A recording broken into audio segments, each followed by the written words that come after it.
Good evening, ladies and gentlemen, and welcome to the Chicago Communicated News Media On Point with the upcoming election, April 4th. And we're going to be talking to our youth to encourage them to come out and vote.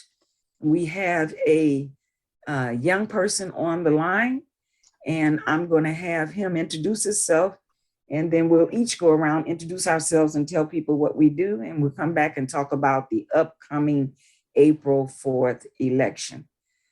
Mr. TJ, please tell us who you are and what you're doing in school, and then we're going to ask you to help us out in getting some youth to help, come to our rally and help us get them to understand their need to vote.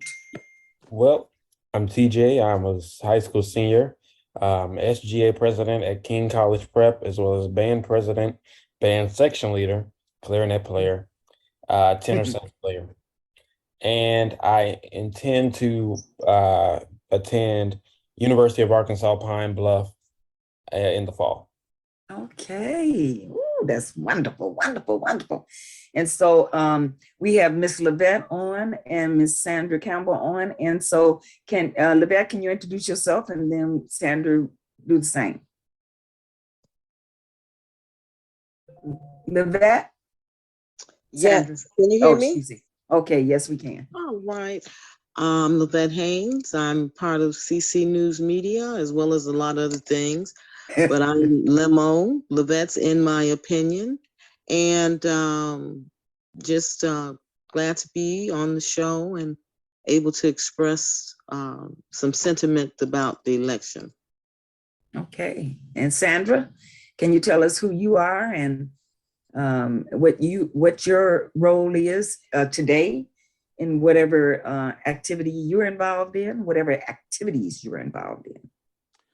Hi, I am Sandra Campbell. I'm retired. I'm actually involved in nothing and loving it. Absolutely. Absolutely. She's actually involved in nothing. And loving it. Loving it. Loving life. Oh, Lord. Okay. All right. All right. So then, Levette, let's explain to them what we're trying to do with the youth. I think I gave TJ a little overview of us trying to recruit youth, those that are going to be first-time voters and others, to come and meet the candidates and to develop some questions that they would like to ask the candidates that are going to be running for the mayor of Chicago.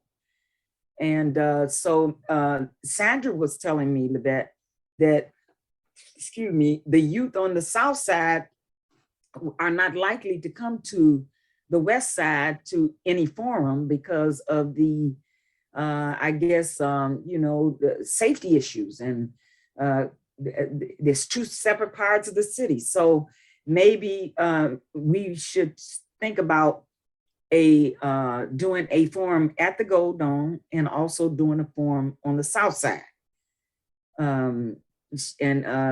TJ suggested that the South Side forum be at the South Shore Cultural Club, South Shore Cultural Center, so that the folks, young folks from the South Side can go over there, and young folks from the West Side and North Side can go to the Gold Dome. What do you think about that, Levette? Can you hear me? Yes. Well, I'm just I do not agree with those sentiments. And when adults put the narrative out there that something's going to happen without knowing the safety of the space, the Gold Dome is one of the safest places, and young people go wherever they want to go. We have most of the visitors are the young people. When we get them to sign in, there's so many of them from the South Side. And so I think when you throw the narrative out there that that our Black children can't get along. Most of the crime is coming from uh, young people that live everywhere. They take their crime spree to the north side, to River North, downtown Gold Coast. They're having more problems than we are in the neighborhood almost. And so if we provide a safe haven for the children, and these are not children, these you got to be 18 and over. And so if you provide a safe haven, such as a bus ride or something, but to just start off saying that we need to have fear because of the neighborhoods we come from. You know, we have one of the safest environments at the Gold Dome. We have police presence. We have no altercations. We have a skate party that happens every third Thursday, and people from all over Chicago are there. Young people, old people, white people, Chinese, Black.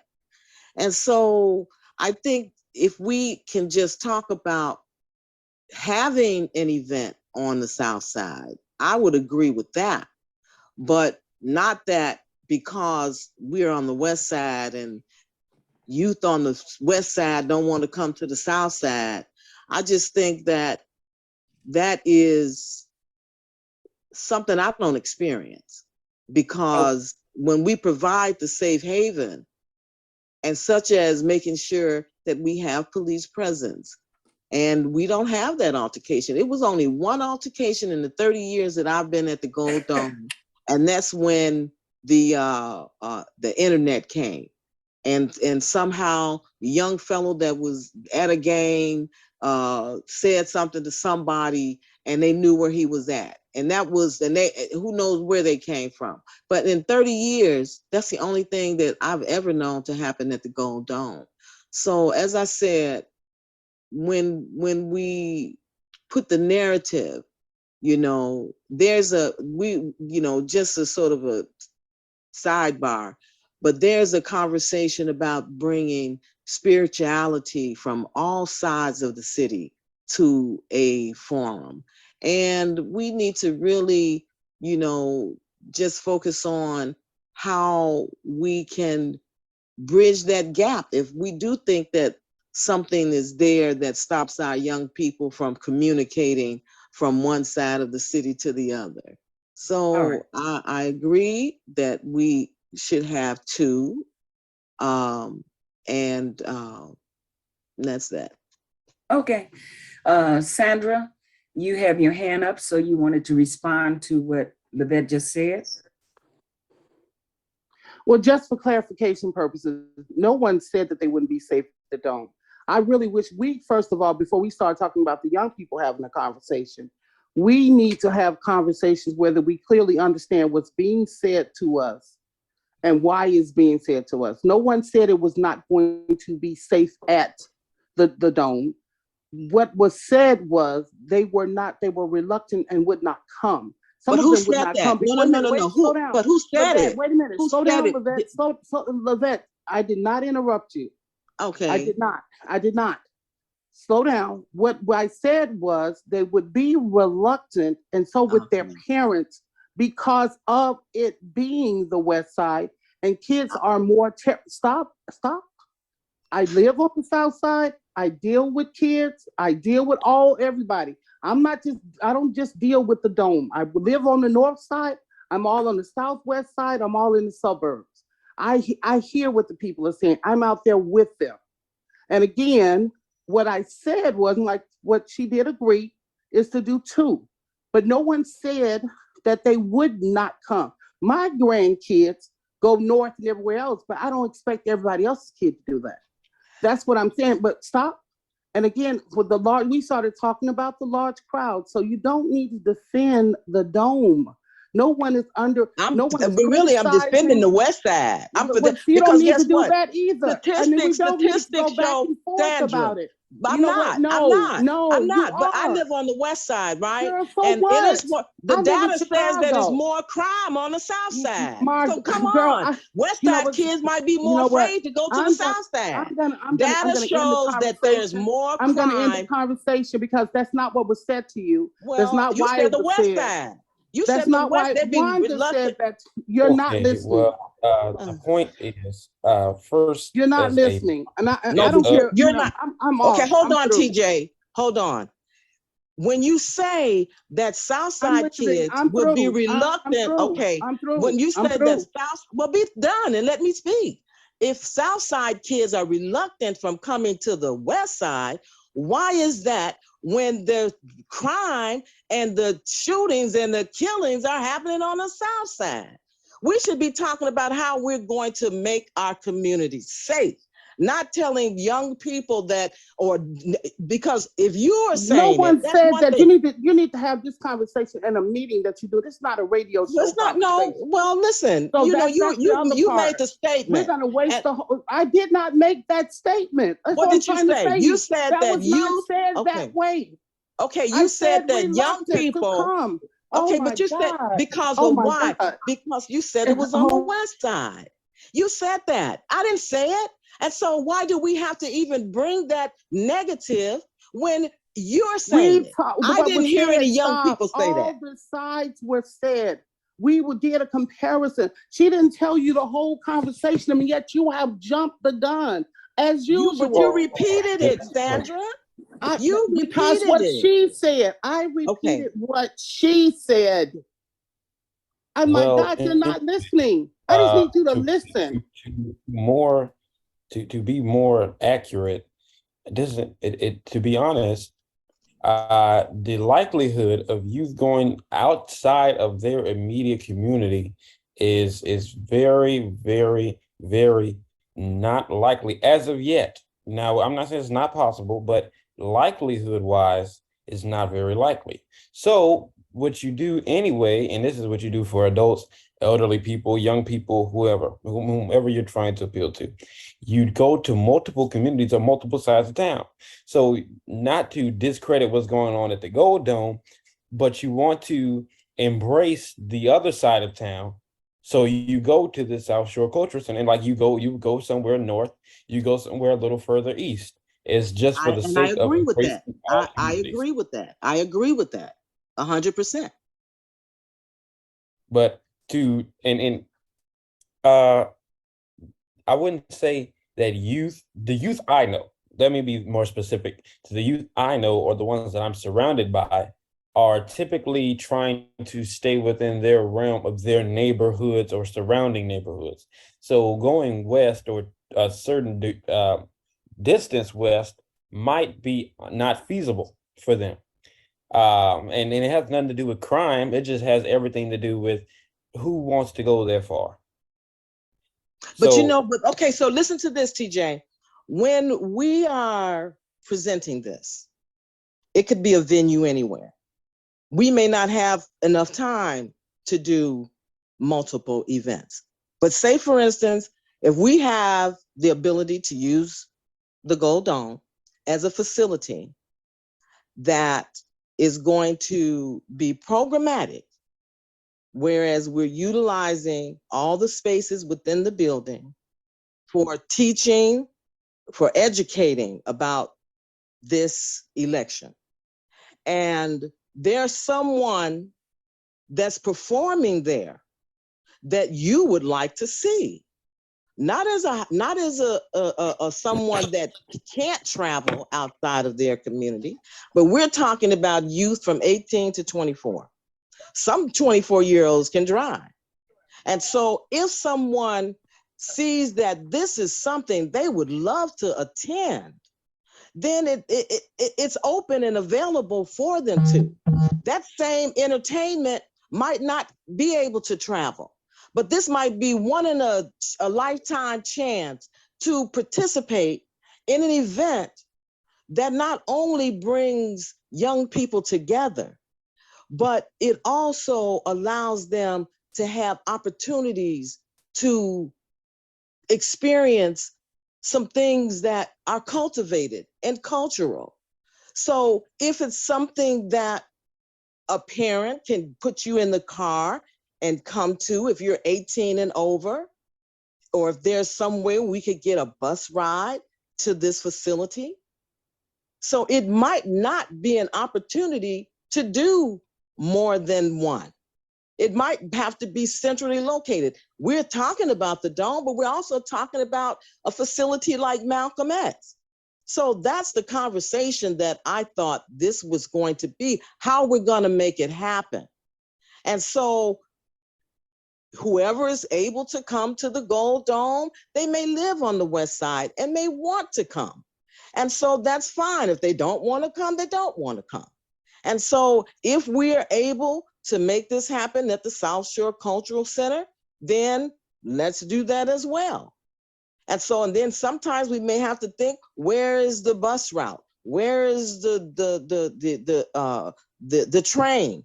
How is the logistics? When you're talking about going into the South Shore Cultural Center, it's very cumbersome for young people. And so it might have to be in the evening. So we have to look at all the logistics. This is the conversation that we're starting with. And so, I think, as we're starting with the conversation, then we want to hear what it is that young people have to say. If you say that this is what you want, let's have it at the South Shore Cultural Center, then let's make that happen. And if you know anyone that you could share the information with about being on the West Side, let's make that happen. And then give them the choice if they want to come or not. And so that's all I'm saying. Who knows who is able to do this or that? I have a young woman that comes all the way from South Shore to Garfield Park all the time.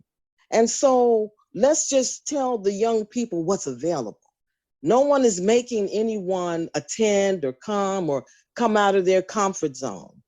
But let's just share with them what is about to happen. And if they're available, they are. If they're not, they're not. But just putting the narrative about their reluctance or anything like that, to me, it's just unnecessary. And so let's talk about what we want to happen and how we're going to make it happen. And if it's on the South Side, West Side, wherever it's at, that we're feasibly able to make this happen, because this is a pretty big undertaking. And we just want to make sure that young people are being heard. So TJ, in your ability to share this information, if you'd like, even if it's not a event that you come to, we're talking about how we're going to create paper content. You might be able to see what questions young people have, and then let's put it in the newspaper. Let's have you as the lead person on getting their questions answered, and then putting it in the newspaper and having it as a circular, or having it where it circulates, and this is what young people are putting on the table. So this but anyway, go ahead. Good idea, good idea. We have a couple more people on. Just want to give everybody a chance to introduce themselves and give us their opinion on how we get the youth out to vote. That's the whole objective, getting the youth out to vote. So we have Sister Calhoun on, we have Brother Altman, Jerome on, we have Brian on, and Jerry Hudson. So can we start with you, Karen? Introduce yourself. Okay. Jerry, introduce yourself. You ladies are muted. Can you hear me? Oh, I can hear you. Okay, can you hear me? I'm Karen. Okay, Karen, can you Okay. introduce yourself, and then Jerry, you'll follow, and Brian, and then Jerome. Karen, I'm an educator, Hagar Song, and love being here. And the youth is my business. That's what I do. Everything I think about It's about tomorrow, eschatology, about them. We All are their right. platform. Yeah. Yes, ma'am. We are. We are. We are. What Yeah. say you, Brian? Good evening, everybody. I'm Brian Vickers, and I'm a photojournalist and writer. Okay. And Jerry? Good afternoon. My name is Jerry Hudson. Hello, everyone. Happy to be here, writer and educator. Thank you. Thank you. And Jerome? Jerome? Okay. Well, anyway, as Lavette just explained, we are talking about the upcoming election, April 4th, and being able to devise methodologies to get our youth out, those that are first-time voters and those that are 18 to 24, we want to get them out. We would like to see the largest turnout ever of our children, realizing that they need to vote because we need to change the way politics works in Chicago. And they're the ones that are going to have to do that. So what say you? Anybody? Well, I'm Karen, and Okay, Karen. I too definitely agree with you. This is the most important, for me, this is the most important election now. I mean, it's down to Brandon, and he would be their choice. This is the fight of the millennials, Yes. and Gen X. This is their fight. And so reminding them, that they have a platform, bringing up Harold Washington, because they had the opposition during his campaign, because he ran an intellectual campaign, and it wasn't a easy color campaign. It was about how you think and what he was doing. And they had gotten the opposition had gotten Bernard Epton out of the crazy house. I'm sorry, I hate to say that, but out of the mental institution, to run against Harold, because they wanted anyone, because that's just how strong his personality is. And I see Brandon Johnson as being a younger Harold. But the fact of it is we are now in the 21st century. So we have all of these other variables involved. But to bring up that campaign, because you can get a lot of elders to help out with that because they were there. When I think about Harold's campaign, I think about the 100-year-old woman that was rolled into the voting booth, because something like that was not supposed to happen in Chicago. We were not supposed to have a Black mayor, Yeah. but he brought so many people together. It was not just a Black race. It was definitely a Chicago, Illinois race where you had people who had hope for something different, something new. And by this young man being from the west side of Chicago, and he's invested the way he is, he has three children, 3 sons. I mean, this is just a magic time.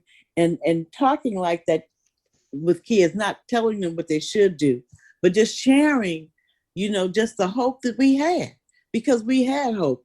Our children run into too many people who are hopeless, are angry all the time. But to be able to share the joy of this movement, because that's what it is. This thing is more of a movement to me than it is just an election. I agree. It is a movement. It's a movement. It's a movement towards helping our young people understand the importance of voting. We can't change anything in a political system unless we vote. Right. So we need them to get that message clear. And then we need them to understand, that they're the next presidents, senators, whatever. And we need to prepare them for Chicago politics.